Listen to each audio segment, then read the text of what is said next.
Hi everyone, this is American Girl in UK and I'm here to finally make another video about the spouse visa this time. I can finally say that we have been approved for the spouse visa, so I'm going to share my personal experience on how I was approved for the UK spouse visa and what you can do to get yours approved as well. Please note that I am not a trained professional in this field. This is just my personal experience on the spouse visa process, and I'm here to just share my application experience and everything that was required to prove the spouse visa. So this video will cover everything that you need to apply for the spouse visa, and also for those of you who are switching, like myself, from the fiance visa to a spouse visa. If you are not switching from a fiance visa to the spouse visa, then there's going to be some more requirements that will be needed for this, and don't worry, I will cover everything. It'll be pretty similar to my fiance visa video as far as the evidence goes. So yeah, the only thing that will be different obviously is that you have been married, so you want to prove that, of course, for this application. Let's cover what exactly is the UK spouse visa and who qualifies for this. So to apply for a spouse visa, you have to have been married recently to, well, it doesn't, I guess, have to be recently, but you have to have married a British citizen and you are planning to then move with them to the UK, where they should have a UK citizenship. This spouse visa will last for 2 years and 6 months, and then you will unfortunately have to apply again, but then you can stay for another 2 years and 6 months with your spouse. After that second round, then you can finally apply for UK citizenship, which is a whole other thing, and eventually I will have to do in the future. The spouse visa also allows you to work within the UK. When you're on a fiance visa, you are unable to work when you are on that visa. So when you are on the spouse visa, you will then be able to earn money and work within the UK. So let's get the costs out of the way. So I will start off by saying the cost. So if you are applying within the UK, the cost is going to be £1,048, not including the NHS fee. So the NHS you will want to, and I don't think you have a choice, I think you have to pay for, because that is your healthcare fee. So that way you have access through the NHS for healthcare, which is what the UK uses. So the NHS fee is £1,560. So total to apply for the spouse visa within the UK is going to be £2,608. Now you can only apply within the UK if you are switching, like myself, from a fiance visa to a spouse visa. Now for those of you who are applying outside the UK, the cost is going to be £1,538. With the NHS fee, it'll be a total of £3,098. So you are going to have to convert that into your currency of your country. So again, you are not able to apply within the UK unless you are here on a fiance visa. That's the only time you would be able to apply for that, unless you did the unmarried visa for living together for 2 years. Those are very special circumstances, which I think only happen if maybe somebody's a student and they're able to be with somebody for a while because they were studying abroad in the UK and were able to show that they lived together for 2 years. So that's a whole other visa though. The positive side of applying for the spouse visa first and you guys getting married first and doing it this way is that you will actually save more money. I personally though wanted to do the fiance visa route because we just didn't want to be apart any longer. The wait times were really long, and I believe still technically are, although they are processing faster, which is the next thing that I will talk about, is the processing time. So if you are able to apply within the UK, the processing times are only about 8 weeks, which is really great. It was definitely a big relief compared to waiting 6 months for the fiance visa before. But if you are outside of the UK, then the same 6 months, which is 24 weeks, still applies for the processing time. The processing time originally was 3 months, but ever since the situation with Ukraine, the processing times have been lengthened to those 24 weeks or 6 months. So as of now, of making this video currently in 2023, that is what the current wait time is.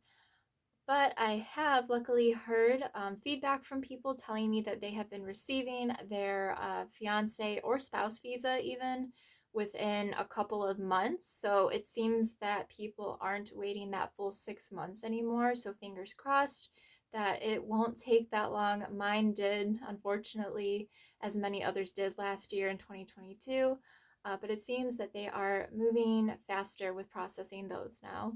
Priority service is also still not available, it seems, from everything that I was able to read and look into at this time. It seems that it's still not there.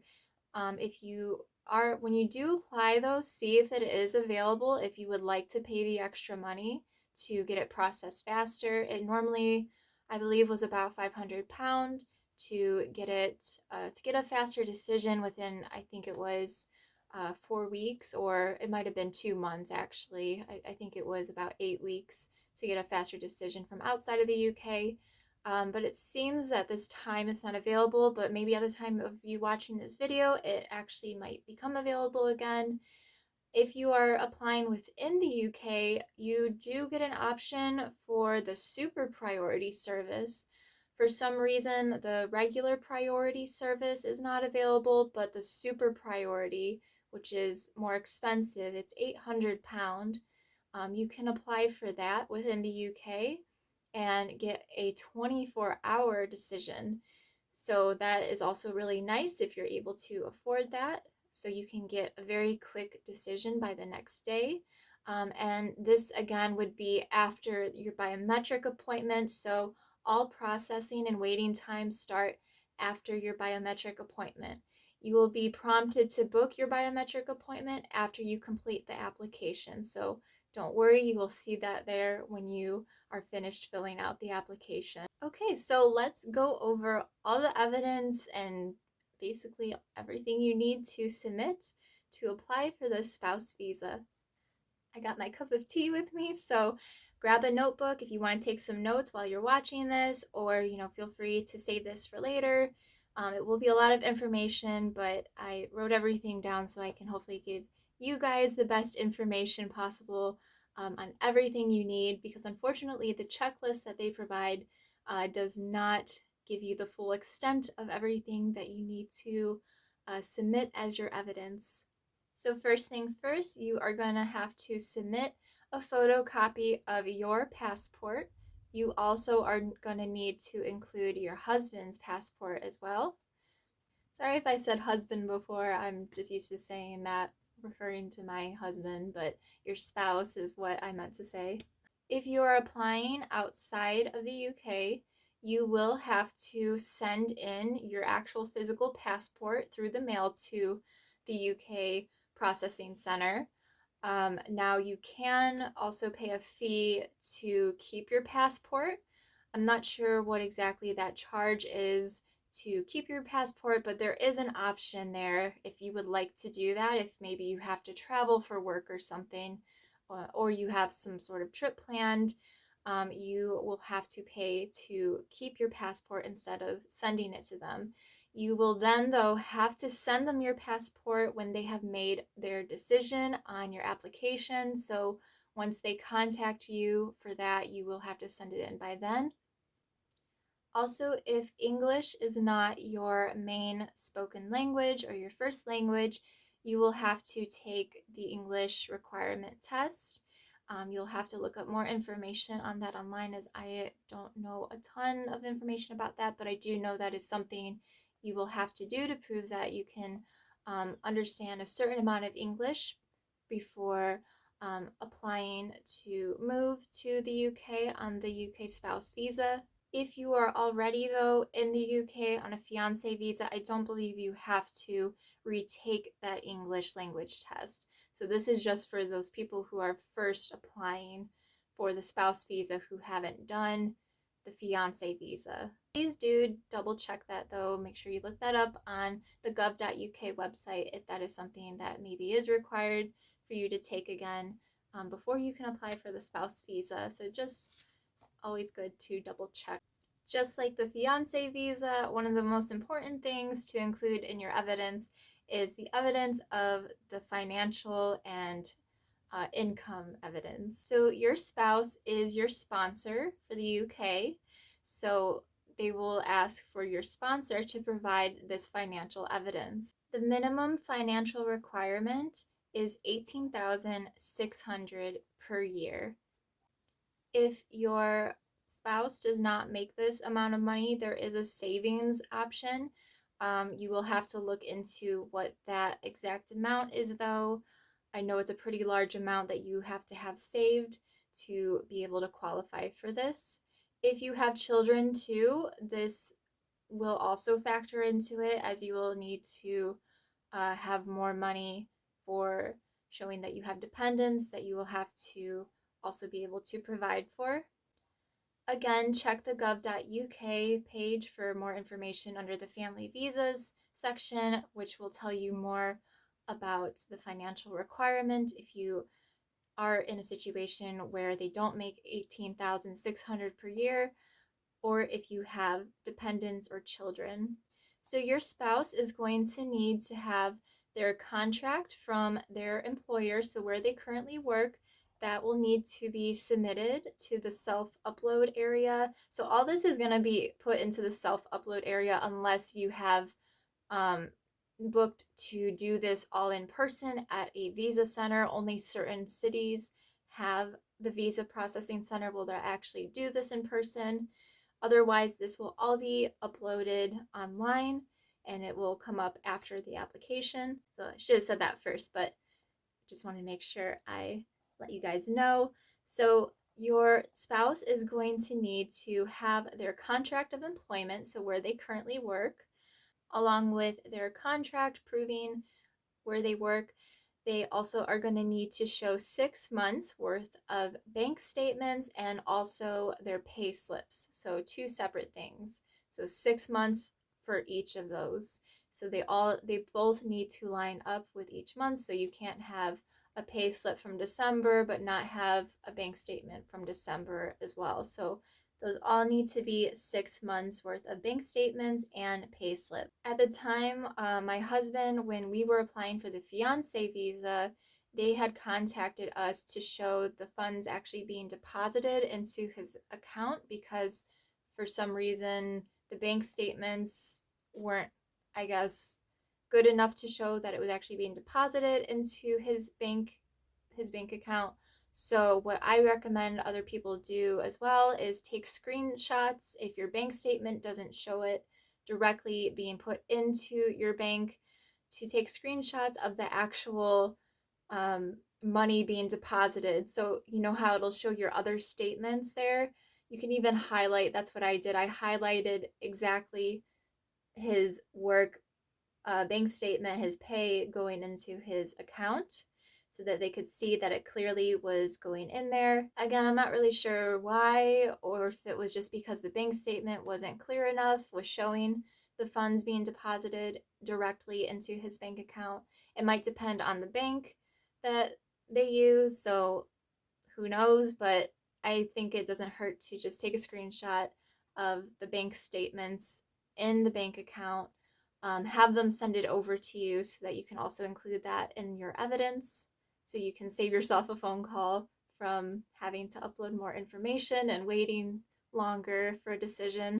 So once you have all those things from those 6 months, you also are going to want to get a letter from your spouse's employer that is dated and clearly has the letterhead of the company that they work for, and it will say, it will need to state their employment, so their title and position, the income that they make, so they know that they do make 18,600 or more per year, and how long they have been there, so how long they've been employed and working with them, and the type of employment.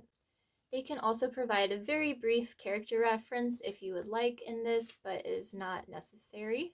Okay, so that was the financial part. So now let's go into the accommodation. So for the accommodation, they want to see the cost of rent that you pay, or if you own your home, how much you pay maybe towards a mortgage and things like that, any of the bills towards where you live. So you are going to want to show that tenancy or mortgage agreement and have that in there with the right address, and if you can too, have the number of rooms on there. If you are leasing like how we are, you are going to want to have a letter from your landlord that say that they are okay with this and they are fine with you staying there and living there. You can also ask them to say in the letter how many bedrooms there are, and that it's just both of you living at the residence, or if there is other people, you definitely want to make sure that they mention that there's enough rooms for where you are living, because the visa people are mostly just concerned about overcrowding with this, so they want to make sure that there is enough bedrooms and that there's nobody sleeping on the couch, or there's not overcrowding in the residence that you will be staying in. So if your tenancy agreement doesn't say the number of bedrooms, then ask if your landlord can mention that in the letter as well. If you are applying because you are switching from the fiance visa to this spouse visa, like how I did, you do not need a letter from the landlord because you've already done that when you were applying for the fiance visa. So they just need to see that you have signed the lease agreement and your name is on there, so that way you can show that you are living there at that residence. And if you are applying to the spouse visa and you haven't applied for the fiance visa, so you're applying outside the UK, then don't worry about needing to sign the tenancy agreement. You just need to make sure you include the tenancy agreement stating the number of bedrooms, and then having that letter from the landlord saying that they approve of you living there and that it would be okay for you to move in. So the main thing that you're going to want to prove is that you are married. So you will prove this with your marriage certificate. I was very happily pleased to find out that we got our marriage certificate right away when my husband and I got married at the register office in the UK here. They gave us it right after our ceremony, which we didn't expect. So that was really nice. We thought we were going to have to wait for it. Now, you might, depending where you get married in the UK, that's going to all depend. So depending, which registry office you go to. But we were very lucky enough to get it the day of. Otherwise, I think it was a 7-day wait, a 7 working day wait to get it. But because we had it so quickly, I was able to apply for the spouse visa very quickly after we got married. I also threw in a few wedding photos, but I just kept it on one page. So it was just 4 photos. So it was just kind of in a collage style on just one page in a PDF. And you can do that in a Word document, or you can do it on Canva, which is something that I use to make it look cute and kind of scrapbooky, because I ended up printing it out for myself. But I did upload that as part of the evidence as well. So if you are applying to the spouse visa and you are not on a fiance visa currently, you're going to have to provide a little bit more relationship evidence, just in case for whatever reason. You will have to also show some text messages and call and video logs. So you don't have to show a ton, but just show enough to where they can clearly see that you've been in a relationship together. So you don't have to share anything personal, but any kind of cute text messages you can take a couple screenshots of and put that into, again, a PDF, into a Word document or on Canva again, and save it as a PDF to upload. And you want to do the same thing too for call and video logs. This is what I did for the fiance visa. So you are going to want to just take some screenshots of any time, it'll show like on WhatsApp, it'll show like the date and when you guys called each other, and it'll even show like the length of time you guys talked. So throw in a few of those too. So especially if you can show like maybe a screenshot per month, but you don't have to definitely do anything uh, for like a full year, or I'd say probably not longer than a year. I'd say a year at most is how much you could show for that. Try to keep the document pretty small though, because you do have a limited size when you are doing the self-upload area, when you're putting that in there. So just something to be mindful of. If you end up having too much, if the file size is too big, then obviously you can go back and delete some pages out of there, so that way it's a little shorter. So I'd stick to a few pages and just have a couple of your call logs, like those screenshots. Maybe have 3 screenshots per page and only do a few pages of that, I'd say. So that was what I did, and that seemed to be fine. I thought you had to provide 2 years worth of relationship evidence, so I completely read that wrong. So that's not at all what you need to do. So yeah, as a rule of thumb, I would stick to just a few pages for showing text messages, call logs, and video logs. And I kind of grouped the call and video together because most of the time we were calling or video calling on WhatsApp. And yeah, that's pretty much it as far as the relationship evidence goes. The marriage certificate is going to be your biggest thing because you definitely want to prove that you are officially married. So definitely get that scanned and upload that into your supporting documents. Not too bright, but it's starting to get dark out. Let's see, maybe I should do different. Is that better? Ooh, I think that's worse. Let's do that one. Does that look okay? Okay, moving on to the letters. So, for your cover letter, what I suggest you do, if you're switching from fiance visa to the spouse visa, somebody gave me this advice on the UK visa Reddit, so I would do the same too. It was really helpful, I think. I put in all caps, switching from fiance visa to FLRM, which is the marriage visa. So if you putting that in all caps on the top of your cover letter, they see it right away. I did put my application reference number, so definitely put that on there so that they can see that right away and they don't have to try to dig through it and try to find it. So have your application reference number on the header of your cover letter. You also can date it too, and you want to let them know that you are, when you start writing your cover letter, you want to mention that you are, in fact, switching from the fiance visa to the spouse visa. Also, can mention in your cover letter that you do not have the evidence to show for 2 years of living at the address because you have only been there for under 6 months. And I say that because in the application, this was very confusing. It threw me off, so I want to let you guys know. It will ask you, I have it right here too in the checklist, it is going to ask you to provide items of correspondence.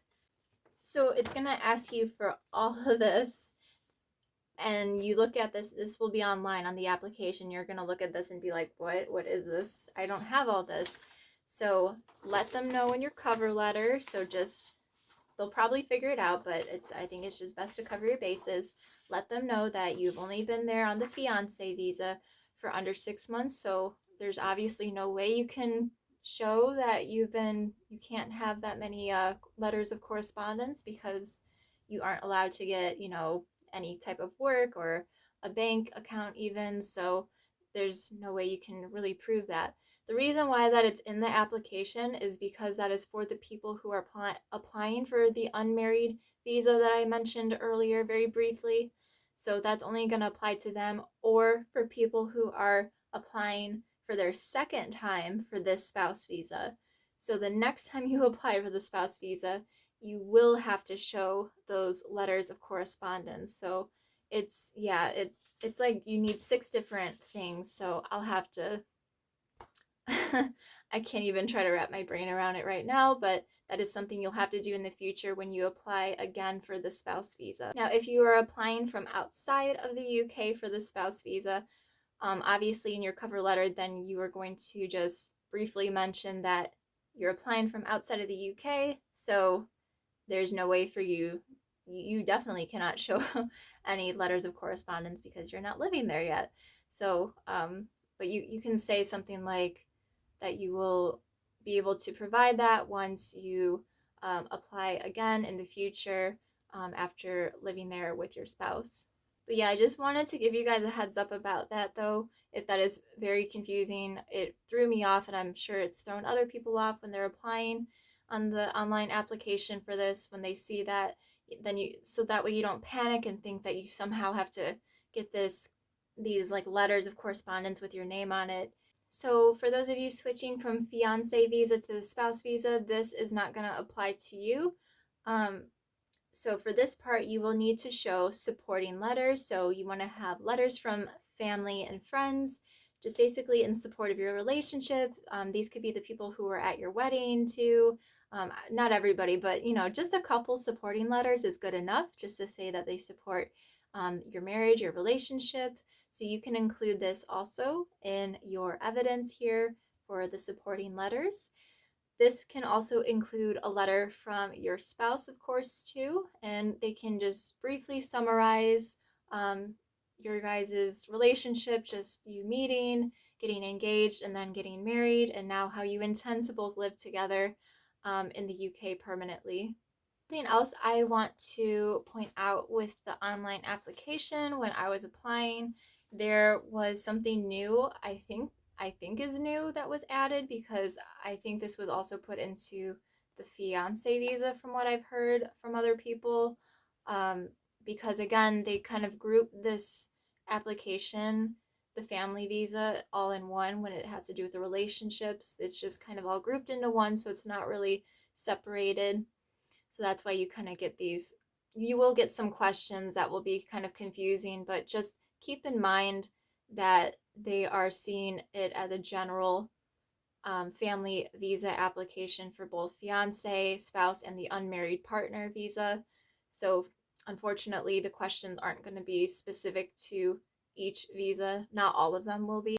So what they had included, and I think it was near the end of the application, they're called declarations. So these are going to be basically these consent forms to where they will ask you to get them printed out, where you will have to sign them, and your spouse will also have to sign them. So obviously, if you are outside of the UK, you will have to send that to your spouse so that they can print it and sign the form that they are required to sign. There's a form that they have to sign, and then there's one that just you has to sign. So they are going to have to print that out and sign it, and then they're going to have to make a photocopy to scan over to you so you can upload it. So just want to give you a heads up that that is in there. I'm not sure if that was originally in the applications before, but it was something I didn't expect to see in there. So it's about 3 pages. That it's some sort of consent form. I don't really understand what it is, to be honest. I just was just trying to get it done. So you'll have to, yeah, you and your spouse will have to sign those forms and get those uploaded in there to have the application be considered as fully complete with your evidence. Then when you come to the end of your application, you will get it paid for and everything. So I already covered the cost earlier in this video. You can jump back to that again if you need to. But then you will be prompted to make your biometric appointment.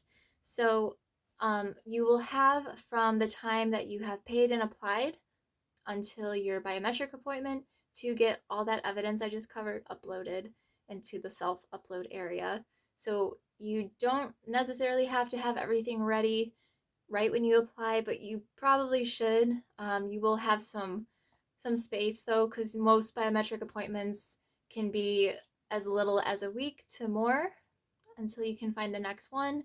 If you're lucky, you might find one in the same week.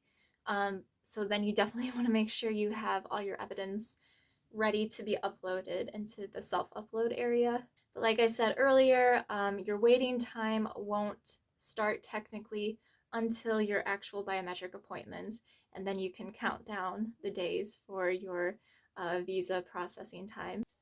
So for my biometric appointment, I'm not sure if it was required, but I brought my document checklist here. So I have my full checklist. I don't think it was required though, because there's nothing to sign for. I needed to bring my appointment confirmation, which is this QR code, this giant QR code, and it tells you, where you're supposed to go. So you'll have all the other details on where you go to. I brought my passport with me. Definitely bring that with you. That is outside the UK and in the UK. You're going to want to bring that with you. So if you're outside the UK, then after your biometrics appointment, you will then ship your passport out. For applying within the UK, you don't have to submit your passport. You only needed to have the copy of it uploaded, so you don't need to send your physical passport since you're in the UK. So that was nice to not have to do that again. You are going to receive in the mail your BRP card. So it's like a photo identification card here in the UK. I had received my card attached to this letter here, but it basically was attached with my bad picture, but this card was attached, so it shows that work is permitted. It says spouse, partner, leave to remain. For those of you that are outside the UK, I'm not 100% sure how you receive that. If somebody knows, please comment down below. I don't know if you are supposed to maybe apply for it, or maybe you'll get it when you arrive to the UK. It might even be sent to the address actually that you're going to be living at with your spouse, so that might be how that works.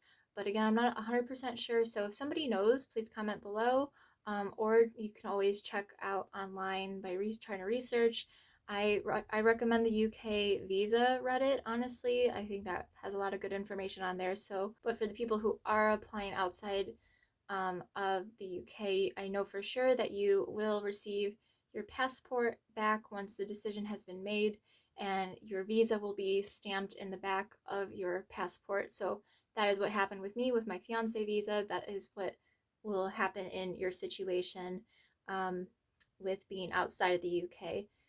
So when you're in the UK, you don't get that. You don't get an additional stamp thing in your visa, the Vignette. You don't get that again. If you're applying within the UK, you just get your BRP, your residence permit card, so don't panic about that. I hope that this video was informative and it was helpful for you guys, and this is something you can refer back to when you are applying. If you do have questions, or if there's something I missed or didn't cover, please comment down below or let me know. I'd be happy to address them or try to help answer your questions the best of my abilities that I'm able to. I do hope that they start processing faster so you can be reunited with your partner again. I know how horrible the wait is when you're waiting 6 months, so it does sound like they are processing faster now though, so fingers crossed it'll stay that way. And yeah, wishing you guys all the best with this. Subscribe to my channel if you enjoyed this video. I will put out some more videos about informational things about the UK with living here as an American, but also I'll probably try to do some other fun little videos too along the way. But yeah, happy to help the best that I can, and wishing you guys all the best.